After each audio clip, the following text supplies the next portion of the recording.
लेकिन यहाँ पर अभी अगर देखा जाए तो कुछ लोग AIP, PDP और जो PC के लोग हैं वो नया रेजोल्यूशन ला रहे हैं। आप मुझे बताइए अंतर क्या है इसमें? देखिए, बात सुनिए, कौन क्या लाया, आज़ादी है, डेमोक्रेसी है, डेमोक्रेसी में हर आदमी को राइट है, और हिंदुस्तान के आइन की यही खूबसूरती है कि हर आदमी को बोलने का हक है। और जो रेजोल्यूशन नेशन कॉन्फ्रेंस लाई है, उस नेशन कॉन्फ्रेंस का अंदर सब कुछ क्लियर हो गया। अब उसके बाद कौन क्या करता है उसका हमें लेना देना नहीं है। लेकिन मैं एक चीज़ आपको कहूँगा कि जो आज बीजेपी हम चाहते हैं हाउस चले, क्योंकि जब यहाँ पे जम्मू कश्मीर का स्पेशल स्टेटस तोड़ा गया, उसमें सिर्फ एक आदमी से साइन करवाए गए और ये तोड़ा गया। और जब आज हम कह रहे हैं तो ये हाउस कह रहा है, एक आदमी नहीं कह रहा, कोई इंडिविजुअल नहीं कह रहा, उमर साहब ने खाली नहीं कह रहे, फारूक साहब अकेले नहीं कह रहे, ये कौन कह रहा है? ये जम्मू कश्मीर की असेंबली कह रही है और मेजॉरिटी से वहाँ ये रेजोल्यूशन पास हुआ है। और रही बात के जहाँ तक बीजेपी का ताल्लुक है, बीजेपी क्यों छटपटा रही है? तो जरा इनको पूछो तो सही, ये दूसरों पे इल्जाम लगा रहे हैं। मैं इस बीजेपी को पूछें जो जम्मू ये अंदर जम्मू के लिए अपने आप को 100 कार्ड MLA में कह सकूंगा, क्योंकि इनकी किस्मत अच्छी कि वहाँ पे जम्मू में नेशन कॉन्फ्रेंस में इलेक्शन नहीं लड़े, वहाँ अलायंस में इलेक्शन था। काश हमारे लीडर ने हमें हुक्म किया होता, अगर जम्मू सूबे के अंदर हमारे लोग इलेक्शन जीते होते तो लड़े होते तो आज नेशन कॉन्फ्रेंस की मैक्सिमम सीटें वहाँ से निकली थी। मैं आपके सामने उसकी एक एग्जाम्पल हूँ। जिसको मैंने हराया वो कौन है जो कल मेरे पुतले फूक रहा था? मैं इनको पूछना चाहता हूँ, 10 साल में आपने क्या किया? 10 साल में आपने जम्मू के साथ धोखा किया, जम्मू के लोगों का धोखा किया, जम्मू कश्मीर का तो किया ही किया। जिस जम्मू की ये बात करें मैं उस पर जवाब दे रहा हूँ आपको। ये जम्मू के साथ इन्होंने धोखा किया। 10 साल में इन्होंने क्या किया? जहाँ पे बजरी का रेत का रेट कितने में ट्राली मिलती थी, आज कितनों में मिल रही है? एक गरीब आदमी मकान नहीं बना सकता, क्योंकि ये इनमें सारे माइनिंग के ठेकेदार हैं। इन्होंने जम्मू कश्मीर के दरिया बेच दिए, जम्मू की खड्डें बेच दी पंजाब के लोगों को, और हमारी आज बजरी रेता हमारी महंगी हो गई है। क्रैशर इन्होंने अपने इनके घरों में क्रैशर लगे हुए हैं, जिन क्रैशरों के ऊपर जाली क्रैशर लगे हुए हैं।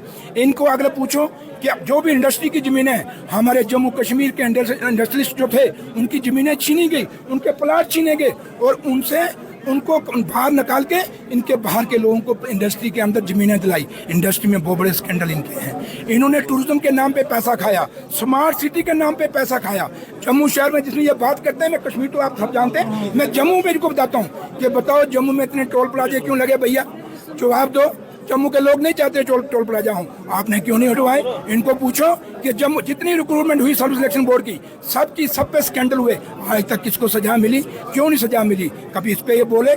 10 साल में मैं मुबारकबाद देता हूँ अपने लीडर फारूक अब्दुल्ला साहब और उमर अब्दुल्ला साहब को, जिन्होंने 10 साल बाद बीजेपी को सड़कों पे उतारा, वरना ये सड़कों पे आना ही भूल गए थे, ये मेज छपाना ही भूल गए थे।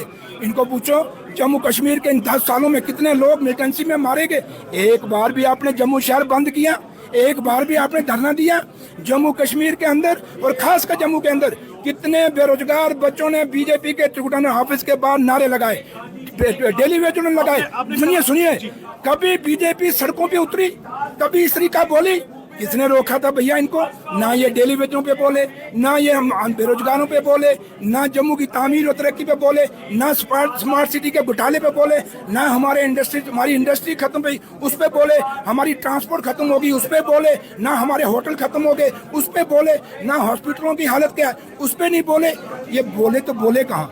क्योंकि 370 के नाम पे इनका व्यापार चलता है, 370 के नाम पे इनकी माइनिंग चलती है, इनकी इंडस्ट्री के व्यापार चलते हैं, इनकी सब ठेकेदारियां चलती हैं। आज स्मार्ट सिटी जितने ठेकेदार बाहर के लोग आए, जितने बड़े प्रोजेक्ट हैं सब बाहर के लोग हैं। क्या जम्मू कश्मीर के बच्चों को बेरोजगारी मिल रही है? सेल्फ हेल्प ग्रुप जब उनको यहाँ से वो ठेकेदारी लेते थे इंजीनियर, उनको जब यहाँ से निकाला गया PWD दफ्तर से, उनको काम करने से रोका गया। एक बार भी बीजेपी के लोग बोले? मजा तब था तब बोलते। ये कभी लोगों के, गरीब लोगों के मुद्दे पे नहीं बोलेंगे, ये पैसों वालों के मुद्दों पे बोलेंगे। जरा इनको पूछ लीजिए भैया, अगर जम्मू का कोई कातिल है तो ये लोग हैं। ये वोट का कभी हमारी तरह जमीन से उठ के वोट लेते तो इनको पता होता है कि जमीन पे आखिरी कोने में जो बैठा हुआ आदमी उसकी डिमांड क्या है। ये सिर्फ मोदी साहब के नाम पे जीत के आते, मोदी साहब के नाम पे जीत के आते हैं। जिस दिन ये लोगों से जीत के आएंगे उस दिन इनको पता लगा जो सुरेंद्र चौधरी बोल रहा है वो सही बोल रहा है। ये कहते हैं जम्मू में सुरेंद्र चौधरी जयचंद है, गद्दार है। सही जम्मू का कोई जयचंद कोई गद्दार है तो ये 28 के 28 जो आए हुए हैं ये हैं जयचंद और गद्दार। शुक्रिया।